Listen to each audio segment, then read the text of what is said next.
Hola, mi nombre es Julio César Mateus. En esta oportunidad conversaremos con Miriam Larco sobre un tema muy importante que es la ley de radio y televisión en el Perú. ¿Conocemos sobre esta ley? ¿Por qué es importante conocerla? Quiero invitarlos a este diálogo organizado por Fundación Telefónica Movistar y por Fundación Bancaria La Caixa en el marco del ciclo de webinars Educared Live 2022. Muchísimas gracias, Miriam, por aceptar ser parte de esta conversación. Y tú eres una interlocutora muy importante porque estás desde la creación del Consejo Consultivo de Radio y Televisión, del que eres secretaria técnica. Quizá podríamos empezar explicando un poco a las personas que nos ven y nos escuchan qué es el Consejo Consultivo de Radio y Televisión, cómo nace. Bueno, ante todo, un gusto estar acá en la Fundación Telefónica, un lujo compartir con ustedes este espacio. ¿Qué es el CONCOR TV? Consejo Consultivo de Radio y Televisión. Bueno, nosotros nacimos con la Ley de Radio y Televisión, que tenemos que recordar que nos costó mucho a la ciudadanía, a los peruanos, tener una ley de radio y televisión, ¿no? Después de los Vladivideos, los peruanos fuimos testigos de la necesidad de poner orden en la programación de radio y televisión sin que esto signifique censura, sino simplemente establecer reglas de juego para cumplir con una buena programación, con un respeto al horario familiar. Entonces, se pensó en tener una entidad que al igual que Chile y Colombia tuvieran independencia, otorgaran licencias, pudieran vigilar el cumplimiento de la normativa, bueno, pero solamente alcanzó a ser una entidad consultiva. Yo diría que la fortaleza del CONCOR TV son los miembros del CONCOR TV, porque está actualmente constituido por la Asociación Nacional de Anunciantes, que representa más del 80% de publicidad, las facultades de comunicación a nivel nacional, están representantes de radio y televisión educativa y comunitaria, y educativa también. También están colegios profesionales de periodistas y de profesores, el Consejo de la Prensa Peruana, el Ministerio de Transportes y Comunicaciones y ONGs que trabajan el tema de la comunicación.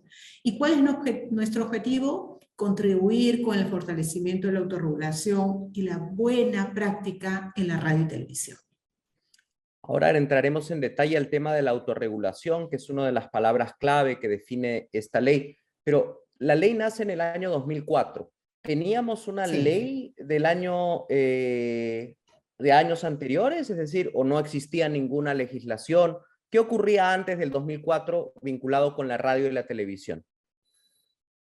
Había regulaciones muy generales, como por ejemplo la regulación en telecomunicaciones, pero nadie había tomado en cuenta que la radio y televisión utilizaba un recurso natural, que es el espectro radioeléctrico, que es un recurso de todos los peruanos. Yo siempre hago la similitud con el mar, ¿no?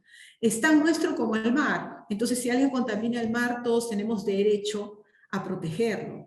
Igualito con esta señal que nos pertenece a todos, tenemos derecho a decir que cuando un contenido no es adecuado, que además desobedece leyes importantes como leyes contra la violencia, el derecho de los niños, la igualdad, etcétera, tenemos derecho a reclamar. Entonces, por eso necesitamos una ley especial en radio y televisión que además regule, como bien dijeron los anunciantes, y que pasa en el mundo un espacio, un puerto seguro para nuestros niños, niñas y adolescentes. Porque sabemos que a través de la radio y televisión los niños también reciben información, se entretienen, se forman. Entonces hay un horario familiar de 6 de la mañana a 10 de la noche donde tenemos todos, medios de comunicación, Estado y ciudadanos, de proteger a nuestra niñez en cuanto a los contenidos que se difunden a través de estos importantes medios como son la radio y televisión. Entonces, recién en el 2004 aparece una primera ley específica sobre radio y televisión que norma su comportamiento, su conducta, da algunas definiciones. Antes de empezar a hablar un poquito sobre la ley, que creo que es importante conocerla más en detalle, ¿cómo llegamos a ella? Es decir, ¿fue una iniciativa ciudadana? ¿Fue una iniciativa desde el Congreso? ¿Cómo llegamos a tener una ley de radio y televisión? Yo creo que esta es una historia importante en el mundo de las comunicaciones. A los peruanos nos costó llegar a una ley de radio y televisión. Y ahí tenemos que reconocer el gran trabajo de una profesora y comunicadora como fue Rosa María Alfaro, que impulsa la creación de esta agrupación, esta alianza de profesionales e instituciones que se llama Veeduría de la Comunicación Social. Frente a esta situación de mal manejo de los medios de comunicación, donde vimos cómo en un gobierno se compraban los medios para que no comentaran o no contaran la información ligada a corrupción o al mal manejo del gobierno, pues se protestó, la ciudadanía hizo caravanas ciudadanas en todo el país, hubieron alianzas con universidades, los chicos marcharon, se recogieron las opiniones del público y se hizo una propuesta legislativa desde la ciudadanía, con expertos internacionales. Nosotros en esa época, Rosa María Alfaro tocó las puertas de muchos congresistas, del Ejecutivo también, y nadie se animaba a enfrentar los medios de comunicación. Una época donde los medios de comunicación cortaban su programación para poner músicas de terror y luego decir, esto sucedería si se aprueba una ley de radio y televisión. Aún así, la iniciativa ciudadana ingresó al Congreso con las firmas requeridas e inmediatamente, junto con el proyecto de ley por iniciativa ciudadana, se presentaron otros tantos 20 proyectos de ley. Y lo que tuvimos es el resultado de la actual ley, que ya tenemos 18 años con esta ley, que siempre lo digo, ya no podemos hablar de radio y televisión en esta época, tenemos que hablar, como aparece en el mundo, de convergencia digital o de servicios de comunicación audiovisual, porque eso es lo que estamos viviendo hoy en día, el uso al mismo tiempo de muchos medios de comunicación. Ya que nos dirigimos sobre todo a la comunidad educativa, has tocado un tema que me parece central y es el reconocimiento, la toma de conciencia de que efectivamente los medios de comunicación son además un derecho constitucional, son un derecho público, todos tenemos necesidad no solo de acceder, sino también de participar en la mejora de su calidad. Y sigue siendo hasta hoy, y probablemente siga siendo un tema muy polémico, el regular el medio de comunicación, hablar de su calidad, porque siempre se habla de la libertad de expresión, entonces hay un terreno bastante conflictivo. Si tuviéramos que retroceder a la creación de esa ley, ¿cuáles dirías que fueron los hitos más importantes en su aprobación? Es decir, cuando aparece la ley, ¿cuáles son los temas que la definen? Bueno, primero, el reconocimiento de la radio y televisión como los medios que además el mismo Tribunal Constitucional lo reconoce como instituciones constitucionales por el que circula el ejercicio de estos derechos de libertad de información, opinión y expresión, que debemos recordar no son derechos de los comunicadores solamente, sino de todos nosotros como ciudadanos. Así como el periodista, el comunicador tiene el derecho de dar la información, nosotros como ciudadanos, los profesores, los alumnos tenemos el derecho de recibir una información veraz, una información contrastada en fuentes y que nos sirva además para el bien común. Ese es el amparo en la libertad de información, que sirva para el interés público, bien común. Creo que es un punto trascendental reconocer a la radio y televisión como los medios, no solamente que pueden utilizar estas libertades, sino tienen una gran influencia en el público. Estudio del Concord TV, por ejemplo, en niñez siempre hacemos estudios cuantitativos, hasta antes de la pandemia. El último de niñez y adolescencia ha sido el 2018. Los chicos te decían, estoy hablando de 9.500 chicos, 20 ciudades, que creo que es bastante representativo, te decía el 100% veía televisión, el 97% accedía al internet y el 80 y tantos por ciento a la radio.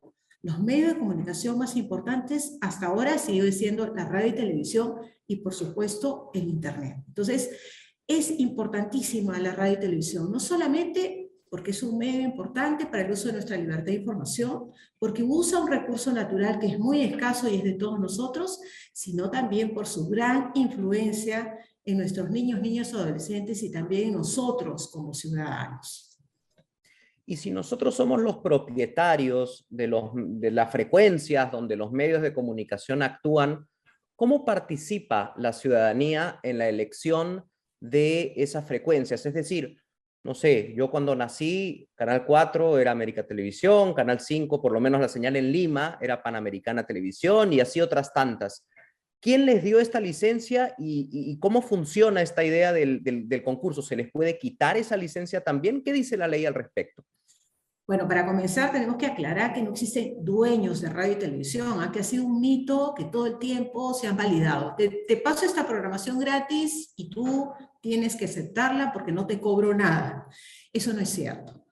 Existen titulares de radio y televisión. Los dueños de este recurso por el que accedemos a la programación somos nosotros.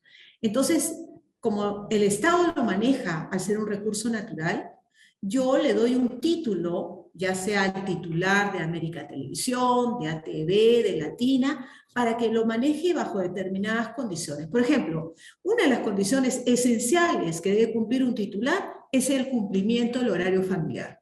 De 6 de la mañana a 10 de la noche, evitemos la violencia, la obscenidad y pasemos contenidos que realmente sirvan para la formación de los niños, adolescentes y de la familia.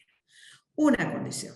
Otra condición, por ejemplo, es cumplir con puntualmente la programación, porque es otra cosa que a veces no pasa. O cuando quieres, cuando una novela, una serie está por terminar, no la saques del aire así nomás, sino le avises a la población de que va a cambiar. Y otro tema importantísimo es que todo titular del medio no solamente debe cumplir la ley, sino tomar como punto de partida la ley y hacer su propio código de ética, que significa recoger principios generales, tratados de derechos humanos y establecer mecanismos para que nosotros como ciudadanos podamos quejarnos ante la mala programación. Entonces, eso es importantísimo. Nosotros somos los dueños y tenemos la capacidad de cambiar la programación. Por ejemplo, hemos hecho experiencias con colegios donde los niños en este ejercicio ciudadano han sido capaces de escribir cartas a los medios de comunicación, a la radio y televisión. No podrán iniciar un proceso de queja, pero sí hacerle llegar su crítica al medio de comunicación. Y eso es muy importante desde pequeños en la escuela, que los chicos se entiendan como ciudadanos en comunicación, frente a su derecho a la comunicación. Y ya nos contarás cuál ha sido la receptividad o cómo reaccionan los medios de comunicación frente a estas cartas. Tratando de hacer un balance general, ¿dirías que los medios de comunicación han tenido un comportamiento favorable, positivo? ¿Ha mejorado la calidad de los medios de comunicación después de esta ley? Bueno, yo puedo decir que ha mejorado un poquito, sí. Tenemos actualmente, Julio, un promedio de más de 8.500 estaciones de radio y televisión. ¿Te imaginas? No solamente estamos hablando de la radio y televisión de alcance nacional, que son como 16 agrupadas en la Sociedad Nacional de Radio y Televisión, ¿no? Sino tenemos otras tantas en comunidades nativas, de distintos departamentos del país. Y además con distintas finalidades, ¿no? Hay finalidad comercial, hay finalidad educativa y comunitaria también. Entonces, tenemos un montón de medios. ¿Qué tanto ha funcionado realmente el cumplimiento de la ley? Bueno, en el tema de la autorregulación, ¿qué es esto de dar la cara al ciudadano? Porque la autorregulación se plasma en un código de ética, ¿para qué? Para que los medios pues cumplan con sus principios, cumplan con la ley, pero también hagan público su compromiso para la ciudadanía. Que yo me entere qué paso seguir cuando el medio no cumple con lo que debe hacer de acuerdo a la ley y a la ética. Muy pocos medios de comunicación lo han cumplido a nivel nacional. Por eso el mecanismo de autorregulación, como bien dice Hugo Aznar, es para una sociedad realmente en desarrollo, es nuestro horizonte. Quisiéramos que cada uno de nosotros no tuviéramos leyes, sino nos autorregulemos. Eso sería lo ideal. Pero pedir a una sociedad como la nuestra, donde los ciudadanos no sabemos quejarnos, donde nos da vergüenza, bueno, agarramos un polo y con un precio vamos a la caja y el precio era otro, ya lo compramos porque nos morimos de vergüenza. Todavía nos falta mucho como ciudadanos aprender a quejarnos, a exigir nuestro derecho sin sentir que esto es un favor. Y lo mismo pasa ante los medios de comunicación. Por un lado, los medios nos ponían los abogados diciendo: estás atentando contra la libertad de información de los medios. Y por otro lado, el ciudadano no tiene el tiempo para establecer las quejas y hacer el seguimiento y realmente esperar que sea sancionado, porque es un mecanismo que además no cuenta con los plazos claros establecidos, siendo un mecanismo gratuito, ¿ah? Entonces, ese es el problema. Necesitamos entidades públicas o a organizaciones que asuman la defensa, como pasa en Indecopi, como pasa en OCIPTEL, ante el incumplimiento de la ley o de la ética, puedan actuar apoyando a los ciudadanos. Eso es súper importante y creo que la necesidad de conversatorios como estos, dirigidos a los docentes de todo el país, precisamente radican en la urgencia que tenemos de conocer esos derechos para poder reclamarlos. En la medida en que tomemos conciencia de lo que has dicho, que los medios de comunicación son medios cuya titularidad puede estar en manos, ¿no es cierto?, de algunas empresas, pero cuyos dueños finales somos nosotros, es el punto de partida precisamente.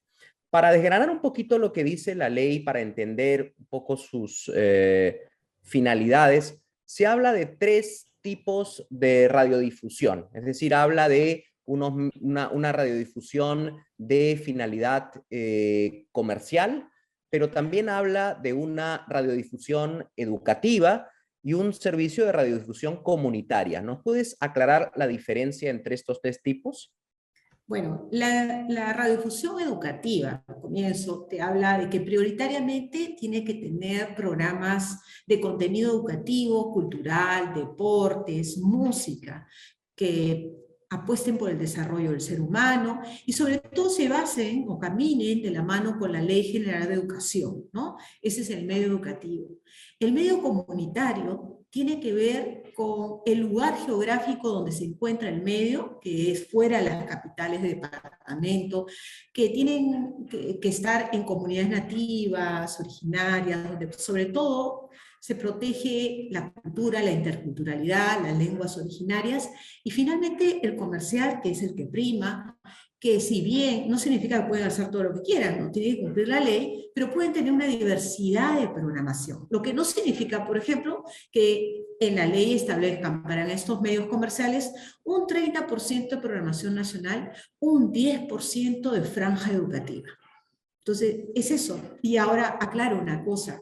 Todos los medios de comunicación en radio y televisión tienen la posibilidad de recibir publicidad. Porque por un tiempo hubo la idea de que el medio educativo, por su fin educativo y por todos los beneficios que tiene por ser de este fin, no tenía que tener publicidad. Y eso no es cierto. El medio educativo tiene que vivir de publicidad, ¿no? Entonces, esas son las diferencias principales que se da. Y es interesante también señalar que dentro de los medios educativos tenemos los medios que reciben fondos del Estado, como es el caso de TV Perú, de Radio Nacional, que son medios no del gobierno de turno, ojo, sino de todos nosotros. Por eso, cuando el presidente se agarra el medio como suyo para tener sus espacios, preocupémonos, porque esto no es democrático. Democrático es tener una variedad de programas que nos sirven para ver cómo es nuestro país, cómo es nuestra cultura, qué buena programación debe haber. Esos son los medios públicos.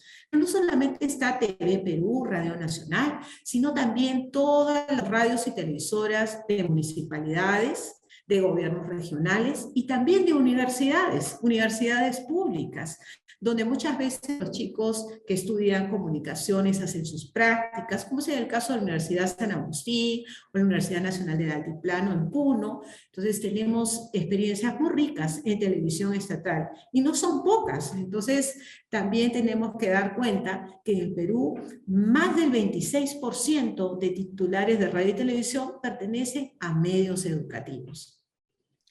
Y esta experiencia de los medios educativos, que no es tan conocida porque a veces nos quedamos con los medios de alcance nacional, pero existen, como tú decías, muchas frecuencias, muchos medios que trabajan en regiones particulares o en municipios particulares.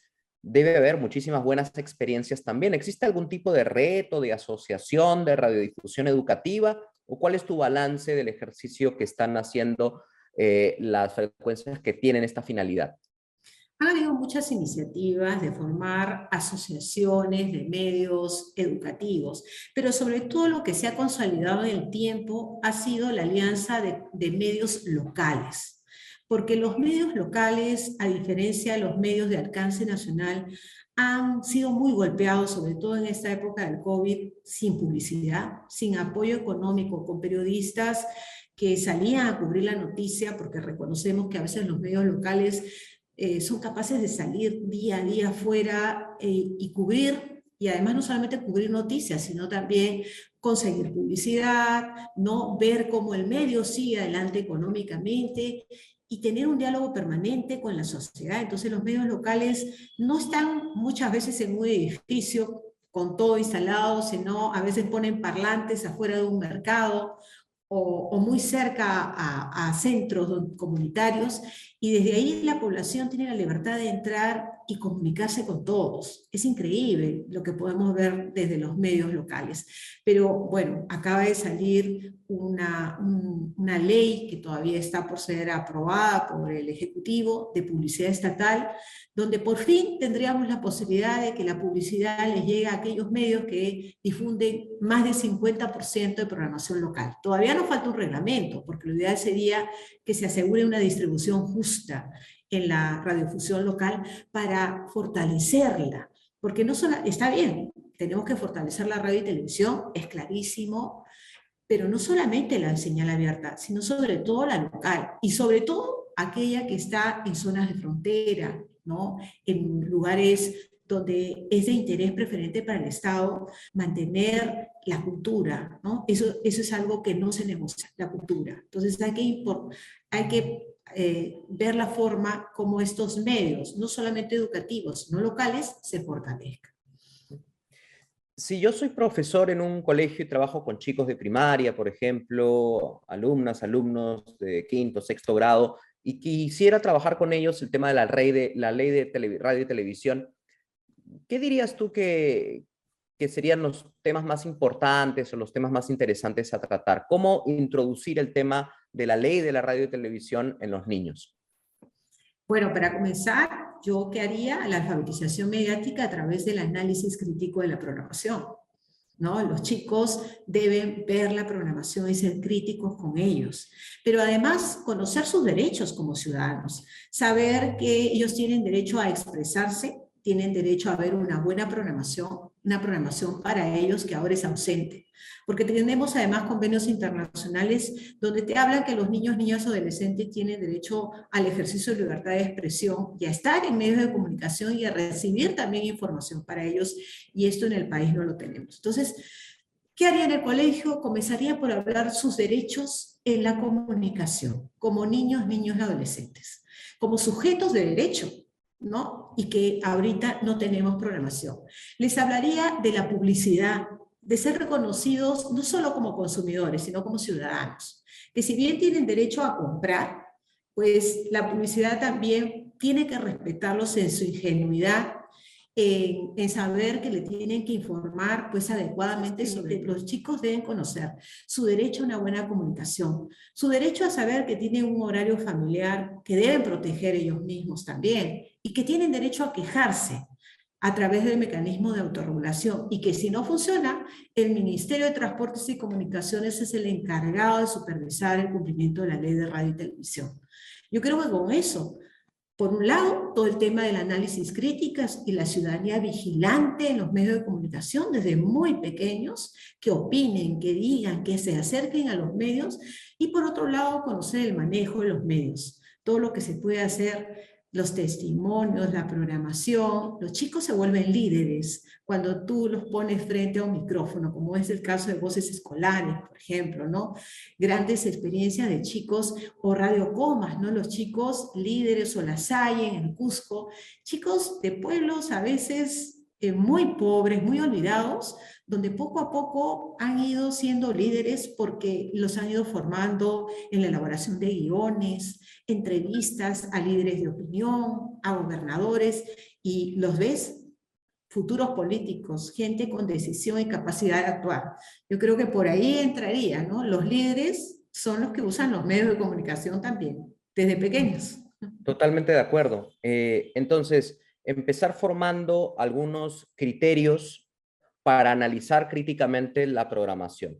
Entonces, hacemos este ejercicio en clase o en varias clases o como un proyecto, y nos damos cuenta que la calidad de muchos de los programas que vemos pues está bastante lesionada, por decirlo de alguna forma. ¿Qué podemos hacer? ¿Cómo reclamar, cómo quejarnos, cómo exigir el cumplimiento de la ley? ¿Cuáles son los pasos o procedimientos que también un docente podría explicarles a los estudiantes para que lleven a cabo?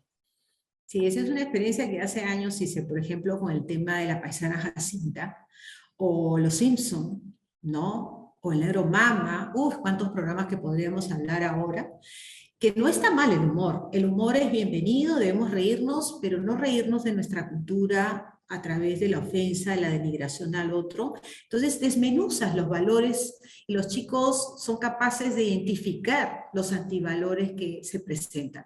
Pero la pregunta es no solamente quedarnos en la queja, sino preguntarles qué hacemos ahora. Y es cuando ellos mismos te dicen, voy a escribir una carta para protestar. Y ahí está cuando el docente no hace la tarea del docente del alumno, sino propone, hace que el chico pueda gestionar ideas y actuar críticamente. Y ellos se organizan en grupos y pueden presentar una carta o llenan un formulario y se sienten parte de esta ciudadanía activa, crítica, vigilante. Y luego, pues esto se podría llevar en forma conjunta a los anunciantes, porque también hay que ver que los anunciantes son muy responsables de la programación. Un buen anunciante jamás debería promover una mala programación. Entonces, llevarle a los anunciantes y los anunciantes en un acto de responsabilidad social decir no más auspicio este programa, pero los chicos entender que fueron escuchados. Por ejemplo, esa es una labor docente muy interesante que se podría hacer desde la escuela con tantos programas que tenemos hoy día en la televisión o escúchame, la radio, la música, que los chicos se pongan a cantar, que es otra también experiencia que hicimos con niños líderes de distintos departamentos del país. Les dijimos, ustedes saben de reggaetón, a ver, sáquenme la letra de estas canciones. Luego la poníamos en pantalla y los chicos se mataban de risa, pero horrorizados con la letra. Y luego le explicábamos que existía un horario familiar, que existían sus derechos a ser respetados como personas. ¿Y qué decía esta música? Yo te aseguro que estos chicos no van a ser los mismos de antes, van a poder ser más cautelosos con lo que escuchan y lo que bailan también. Totalmente de acuerdo, ¿no? Y darles estos criterios para formar una mirada más crítica, por ejemplo, analizando una noticia. ¿Qué recursos utiliza la noticia? ¿Hay música de fondo? No, porque esto es algo muy peruano, ¿no? Nuestros medios les encanta musicalizar las noticias, que no es algo frecuente en otros lados, ¿no? Dramatizar la noticia, Esa sí, música o esos eso. sonidos o el ángulo de una cámara influye en la forma como yo estoy enterándome de un hecho, es decir, que la cámara esté de arriba abajo, lo que se llama un picado, o esté en un contrapicado, o haya un primer plano. Entonces, esto que dices tú de desmenuzar la imagen, o desmenuzar la letra, o desmenuzar el sonido, nos permite precisamente tener una llegada mucho más crítica hacia los medios y poder exigir la calidad. Digamos que por un asunto de edad, creo que nos decías, un niño o una niña no puede directamente establecer una demanda o ejercer un reclamo, pero sí lo puede hacer a través de sus padres, sus madres, sus tutores o sus maestros. ¿Cuál Por es el supuesto. procedimiento que se sigue para eso? Por ejemplo, no sé, yo como profesor organizo a los estudiantes, hemos hecho un ejercicio de análisis y tenemos una queja, un reclamo concreto sobre algún programa de televisión o de radio. ¿Qué hacemos? ¿A dónde vamos?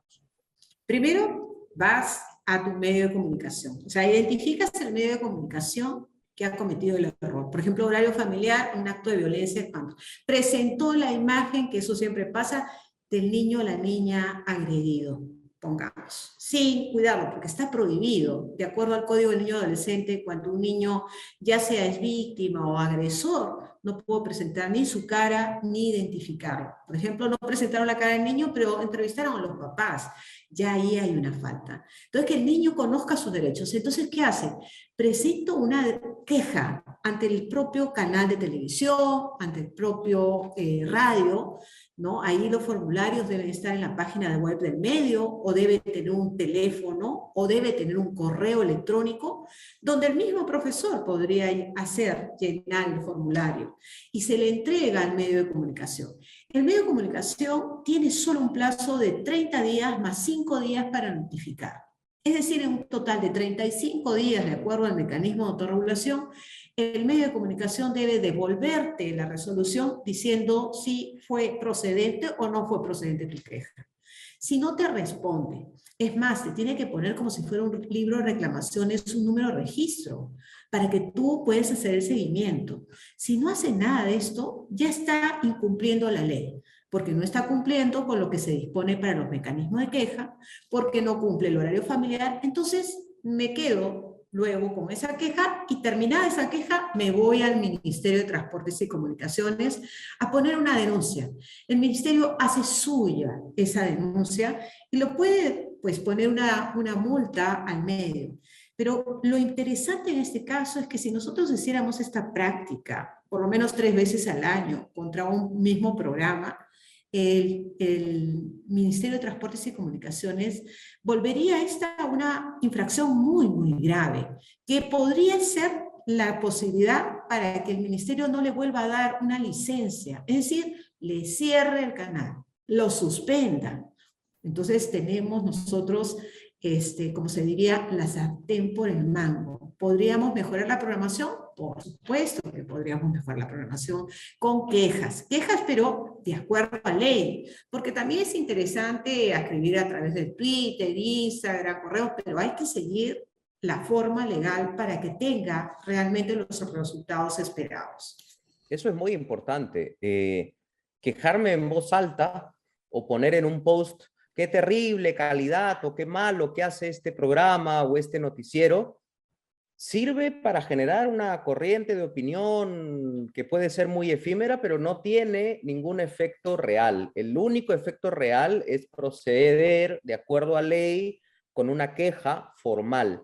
La página web del Consejo Consultivo de Radio y Televisión, Concor TV, explica en detalle estos mecanismos. Creo que podríamos ver la página web y seguir un poco este procedimiento e incluso pensarlo como un ejercicio muy, muy práctico de hacer en clase. Y pienso que se puede hacer también con los padres y madres en las reuniones, por ejemplo, que hoy se organizan desde los colegios, ¿no? Porque siempre se habla de los medios de comunicación como un actor educativo. De hecho, la Constitución obliga a los medios de comunicación a ayudar, ¿no es cierto?, al fortalecimiento del sistema educativo, pero realmente eso no existe en la práctica. Entonces es desde el empoderamiento ciudadano que nosotros vamos a ir logrando eso. ¿Existe alguna buena práctica, algún caso interesante en este sentido? Es decir, ¿ha habido algún movimiento ciudadano, alguna queja que ha surtido algún efecto concreto? Sí, claro, hay casos resueltos. Para comenzar, tú me preguntabas en un momento si hemos avanzado. Sí, yo creo que la ciudadanía comienza a conocer sus derechos, por lo menos frente al horario familiar. Antes de la pandemia teníamos marchas de chicos, chicas universitarios contra la mala televisión, ¿no es cierto? Y eso generó pues toda una movida en los propios medios, también en el Ministerio de Transportes y Comunicaciones y también en los anunciantes. Entonces, las marchas, la protesta ciudadana, la vigilancia ciudadana es importantísima, ¿no? Entonces, imagínate un colegio que organice una marcha a favor de la buena programación, a favor de los niños, que no hay, o promoviendo, pidiendo que se haga programación para niños y adolescentes. Entonces sería muy importante que los anunciantes además financien, auspicien programas para niños y adolescentes, que la voz de los niños se escuche. Entonces eso sería interesante.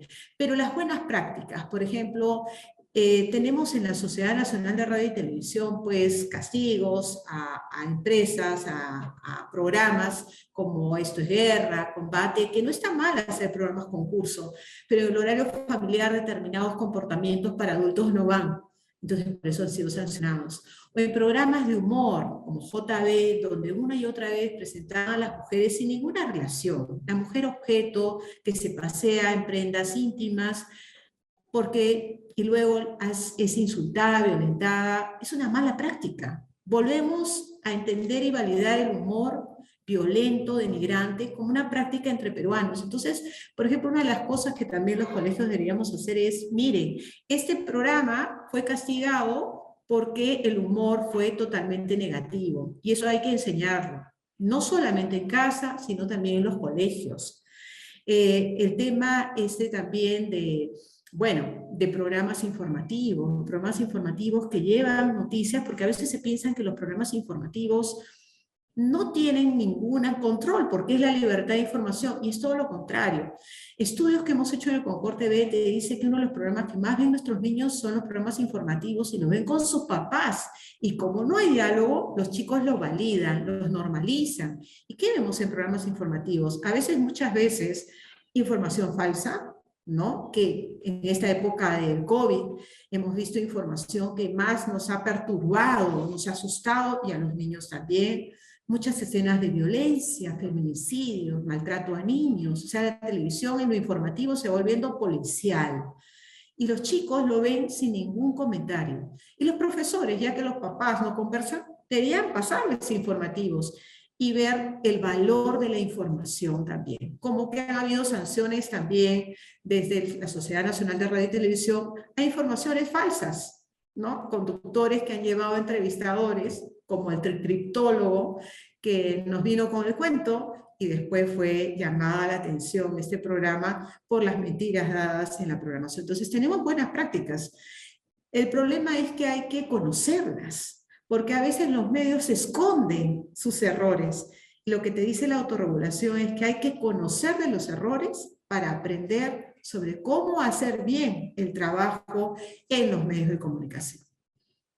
¿Es posible conocer estas demandas o estas quejas que hacen las personas hacia los medios? O sea, si yo quisiera saber, a ver, cuántas demandas ha recibido, cuántos reclamos ha recibido la radio X, yo entrando a su página web podría ver que hay un número de demandas, o esto es información que el medio maneja de forma privada. En principio, mientras existe un proceso, es una información privada, ¿no? Porque ahí vemos si es verdad o no y quién tiene la razón. Pero una vez que sale la resolución, la Sociedad Nacional de Radio y Televisión sí la publica en su página web y cualquiera de nosotros podemos tener acceso a esa información.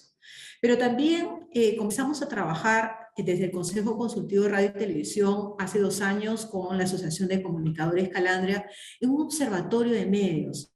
Entonces hemos comenzado a recoger distintos casos, malas prácticas, alertas, ¿no? Donde podemos identificar por qué se equivocó la programación. Y creo que eso también es importante y es parte de nuestro trabajo como ciudadanos. Estar alerta frente a esta mala programación, para analizarla, pero también para denunciarla. Entonces, ahí podemos recoger recomendaciones y también leyes muy concretas sobre qué deben hacer los medios de comunicación. Y por eso es tan importante que no solo el ciudadano actúe de forma individual, sino que se reúna en grupos, en organizaciones, en asociaciones. Yo hace unos meses tuve oportunidad de estar estudiando en Bélgica unos meses y vi que habían organizaciones de televidentes y de radioescuchas que eran muy fuertes, es decir, la voz de ellos, un comunicado de una de estas asociaciones impactaba directamente sobre el programa, el ministerio tomaba cartas en el asunto y sobre todo, y tú lo has dicho muy bien, los anunciantes. Porque esta lógica de que nosotros vemos la televisión de manera gratuita, a diferencia de otros países, nosotros no pagamos un impuesto, es una lógica un poco perversa porque nos hace creer que efectivamente como no pagamos, pues no tenemos derecho a reclamar. Pero es a partir de la alianza, asociación de ciudadanos que reclamamos por la calidad de estos productos, que esto puede empezar a variar. ¿Qué conoces, qué buenas prácticas hay en otros países de la región o del mundo que puedan inspirarnos a los peruanos para poder crear estas asociaciones de consumidores, usuarios de radio y televisión? Bueno, en otros países las asociaciones consumidores usuarios es fuerte. Existe una legislación muy protectora a comparación de nosotros, que todavía hay en Indecopi, que es el órgano que regula la publicidad y el derecho del consumidor, una norma que te habla del consumidor todavía que conoce mucho, ¿no? El consumidor informado, y sabemos que nosotros todavía no hacemos eso. En otros países, al contrario, el consumidor y el usuario son personas reconocidas como que no tenemos y no recibimos toda la información, y por lo tanto el Estado protege los derechos del consumidor y hasta financia la posibilidad de asociaciones y organizaciones para que puedan denunciar. Esa figura nosotros la tenemos en cuanto a publicidad, por ejemplo, con el ASPEC. Cuando ellos se organizan y denuncian una mala publicidad, pueden recibir un porcentaje de la multa para que la asociación superviva, ¿no? Eso deberíamos también tener, como sucede acá en Perú en publicidad, deberíamos también tener nosotros la posibilidad de tener asociaciones de usuarios con fondos para poder interponer denuncias, para prepararse, investigar. Y que esto sucede en otros países. En otros países hay entidades que protegen al usuario de los medios. A veces, como te decía, nosotros no tenemos la capacidad de hacer una denuncia y hacer un seguimiento en cuanto a tiempo, ¿no? En cuanto a conocimiento, en cuanto a temor de enfrentarte a los medios. Por eso necesitamos a veces una entidad que nos represente, ¿no? El tema de medios es un tema muy delicado porque a veces se puede entender como que hay censura, control, y no deberíamos caer en eso. Pero una entidad como aparece, por ejemplo, en Colombia, en Chile, hablando acá de América Latina, compuesta por entidades parte de la sociedad, yo creo que es lo que necesitamos, ¿no? Una entidad así que represente al ciudadano, sin dejar de lado estas iniciativas que han habido de ciudadanos peruanos que marchaban, que presentaban denuncias, que hablaban todavía con anunciantes. Recuerdo en los años 2000, creo que cuando tú eras alumno todavía, ¿no? El semáforo de ética, ¿te acuerdas? De la Asociación Nacional de Anunciantes, donde se jugó en la Asociación Nacional de Anunciantes diciendo, bueno, si este programa, de acuerdo a mi semáforo, que contaba con el apoyo de muchas facultades de comunicación, donde los alumnos todas las semanas evaluaban la programación y le daban los resultados a los anunciantes comprometidos decían, si está en verde, ¿no? Yo le pongo publicidad al programa, pero si está en rojo, yo le retiro la publicidad. Y fue un éxito acá en el Perú y fue contado internacionalmente, ¿no? Entonces, este tipo de ejemplos, no tengo que salir del país, acá ha existido y acá realmente lo hemos logrado, como fue cuando Rosa María Alfaro impulsó la veeduría y todos los peruanos nos unimos para hacer marchas, caravanas, y decir, la programación debe ser mejor. Pero esta iniciativa, pues desde la educación comienza, ¿no? O sea, una persona educada con un análisis crítico, el uso de medios de comunicación adecuadamente, es una persona que cuando ya crece dice, este programa no va conmigo, esta situación, esta información, soy capaz de reunirme, soy capaz de protestar. Entonces la educación juega acá un papel importantísimo, no solamente para recibir información e informarse, sino para formar ciudadanos capaces de criticar y de quejarse. Exactamente, porque no vamos a ser ciudadanos o ejercer una ciudadanía plena si no podemos ejercer este tipo de reclamos, de derechos, tener estas convicciones. En los últimos años, el Consejo Consultivo de Radio y Televisión se ha interesado también por promover la alfabetización mediática, de la que ya hemos hablado un poquito. De hecho, todos los temas de los que estamos conversando pues tienen relación con alfabetizar mediáticamente, hablar sobre los medios, sobre sus lenguajes, sus códigos, la ética, las cuestiones legales, las normas. ¿Cuál es el interés del Consejo Consultivo de Radio y Televisión de promover la alfabetización mediática y cómo estamos en ese terreno? Bueno, es una apuesta que tenemos hace mucho tiempo desde Concord TV, al principio tímidamente, porque era una formación en alfabetización mediática, siguiendo lineamientos además establecidos hace muchos años por la UNESCO, ¿no? Hay muchas experiencias positivas. Y el Concord TV comenzó, mira, recogiendo experiencias en colegios a nivel nacional. Un colegio como Puyasunchis, donde lo intercultural marca la diferencia educativa, los profesores son quechua hablantes y trabajan mucho con las comunidades recogiendo su educación cultural y transmitiéndola y valorándola entre su cultura a través de la radio.